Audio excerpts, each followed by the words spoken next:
Fellow Nigerians, I address you today with a deep sense of gratitude to God and a high level of appreciation to all Nigerians whose tremendous goodwill gave me the opportunity to provide leadership for our great country at one of the trying times in her history. Conscious that today's address would be my last on an Independence Day as your president, I speak to the millions of Nigerians who believed in me, propelled and stood by me in my quest to bequeath a country where all citizens have equal opportunities to achieve their life's desires in a peaceful atmosphere. I am honored to say that my story in the annals of Nigeria's history is no household secret. My various attempts, failures, and eventual success in being elected as a democratic president in 2015 was made possible by the majority of Nigerians. When you elected me, I readily acknowledge that the tasks before me were daunting but surmountable because of the growing national consensus that our chosen route to national development was democracy. This democracy was to be anchored on a clear understanding, application, and the principles of separation of powers, supported by a reformed public service that is more effective. I then pledged to improve the economy, tackle corruption, and fight insecurity. And this was further strengthened by my commitment to lift 100 million Nigerians out of poverty in 10 years as the central plank of my second term in 2019. To the glory of God and His grace, as well as the commitment and passion displayed by many Nigerian supporters, we have made appreciable progress in these areas, but not yet at our destination. Mindful of the task before us, we took some time in settling down and we repositioned the economy by providing strategic interventions in core areas at both the federal and sub-national levels. One of the areas where we have made significant progress is in the eradication of deeply entrenched corruption that permeates all facets of our national development. We strengthened the institutions for tackling corruption and also cultivated international support, which aided the repatriation of huge sums of money illegally kept outside the country. The increasing number of prosecutions and convictions with associated refunds of large sums of money is still ongoing. Furthermore, we will continue to block opportunities that encourage corrupt practices. In order to address insecurity, we worked methodically in reducing insurgency in the Northeast. militancy in the Niger Delta, ethnic and religious tensions in some sections of Nigeria, along with other problems threatening our country. Our efforts in resetting the economy manifested in Nigeria exiting 2 economic recessions by the very practical and realistic monetary and fiscal measures to ensure effective public financial management. In addition, the effective implementation of the Treasury single account and cutting down on the cost of governance also facilitated early exits from recessions. Fellow Nigerians, the administration removed several decades' uncertainty for potential investors in the oil and gas sector with the passage of Petroleum Industry Act 2021. This landmark legislation created opportunities for foreign investment in addition to improving transparency in the management of the sector. Our administration has given desired priority to the agricultural sector through a series of incentives to micro, small, and medium-scale enterprises that resulted in creating millions of jobs. Leading this initiative, the Central Bank of Nigeria's intervention in a number of areas, as well as the Anchor Borrowers Program, had created the required leverages for Nigerians towards self-sufficiency in food and the necessary attraction for farming as a business. The growing contribution of non-oil exports, especially in agriculture, information and communication technology, as well as the performing arts to our national economy, will enhance our foreign exchange earning capacity. We are confronting current economic challenges such as debt burden, growing inflation, living standards, and increasing unemployment accentuated by our growing youthful population. These problems are globally induced, and we would continue to ensure that their negative effects are addressed in our policies. This administration will continue to ensure that our fiscal policies are supported by a robust and contemporary monetary policy that recognizes our peculiarities in the midst of the growing global economic difficulties. This is evidenced by the recent Monetary Policy Committee decision to maintain all parameters, especially interest rates, and marginally increase the monetary policy rate from 14% to 15.5% and the cash reserve ratio from 27.5% to 32.5%. It is projected that this will further insulate our economy from overexposure to uncertainties at the international market by restraining growth in core inflation. As we continue to de-escalate the security challenges that confronted us at the inception of this administration, newer forms alien to our country began to manifest, especially in the areas of kidnappings, molestation, killings of innocent citizens, banditry, all of which are being addressed by our security forces. I share the pains Nigerians are going through, and I assure you that your resilience and patience will not be in vain as this administration continues to reposition as well as strengthen the security agencies to enable them to deal with all forms of security challenges.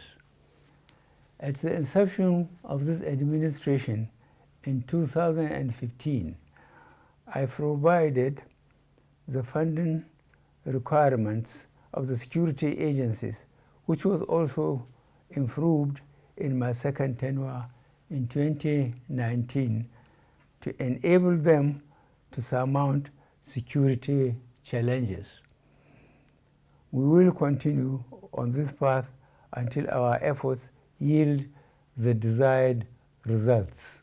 As we put in place all measures to ensure that Nigeria takes her place in the Committee of Nations, we recognize the importance of a well-educated populace as a panacea to most of the challenges we face. We have therefore pursued policies and implemented programs designed to create a literate and proficient society that ensure that citizens are availed with opportunities for lifelong achievements. I must confess that I am very pained by the recurrent disruption to our tertiary education system, and I am using this Independence Day celebration to reiterate my call for the striking academic staff union of universities to return to the classroom while assuring them to deal with their contending issues within the limits of the scarce resources available. This administration has made appreciable progress in redressing these issues that have been lingering for over 11 years. The federal government will continue to mobilize resources both internationally and nationally towards funding education to ensure that our citizens are well educated and skilled in various vocations in view of the fact that education is a leading determinant of economic growth and employment generation. Fellow Nigerians, we have also improved our health facilities, especially during and after the outbreak of the coronavirus pandemic, which attracted commendation of the global community. As you are aware, Nigeria was one of the countries that defied global predictions of the socio-economic impact of the coronavirus pandemic because of our resilience, commitment, and passion with which we individually and collectively managed the pandemic. This administration embarked on addressing critical ecological challenges across the country in order to mitigate the impact of climate change manifesting in the form of flood, soil erosion, desertification, air pollution, amongst others. We will continue to ensure that our infrastructure drive remains the key to Nigeria's economic growth and for which every Nigerian will feel the impact. The federal government is already expanding port operations to ensure that they provide opportunities for the growth of the Nigerian economy. We have also continued to accelerate our infrastructure development through serviceable and transparent borrowing, improved capital inflow, and increased revenue generation by expanding the tax basis and prudent management of investment proceeds in the sovereign wealth fund.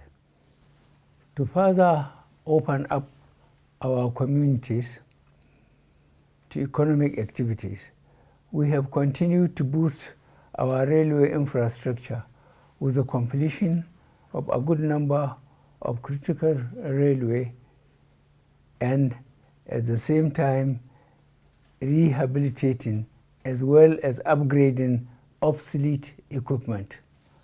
I am pleased to inform my fellow citizens that besides our emphasis on infrastructural development with its attendant opportunities for job creation, employment generation, and subsequent poverty reduction, our focused intervention directly to Nigerians through the National Social Investment Program is also yielding benefits.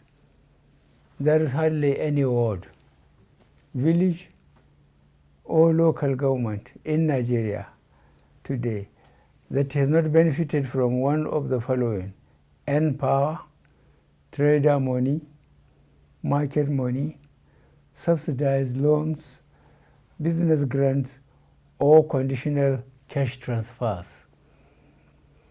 All the aforementioned programs, along with various interventions by the National Social Investment Program, direct support to victims of flooding and other forms of disasters, have provided succor to the affected Nigerians. Fellow Nigerians, no matter what gains we make, without a good governance system anchored on electing credible leaders on the basis of free, fair, credible, and transparent elections, our efforts will not be enough. It is for this reason that I have resolved to bequeath a sustainable democratic culture which will remain lasting. The signing of the Electoral Act 2021 as amended with landmark provisions further assures us of a more transparent and inclusive electoral process. Having witnessed at close quarters the pains, anguish, and disappointment of being a victim of an unfair electoral process, the pursuit of an electoral system and processes that guarantee election of leaders by citizens remain the guiding light as I prepare to wind down our administration. You would all agree that the recent elections in the first 2 years in some states, notably Anambra, Ekiti, and Osun, and a few federal constituencies, have shown a high degree of credibility, transparency, and freedom of choice, with the people's votes actually counting. This, I promise, would be improved often as we move towards the 2023 general elections. As we begin the transition process to another democratically elected government, I want to implore all aspirants to conduct issue-based campaigns devoid of hate speeches, as well as other negative and divisive tendencies. I also want to express my wish that we see more female and youth participation in the forthcoming electoral cycle.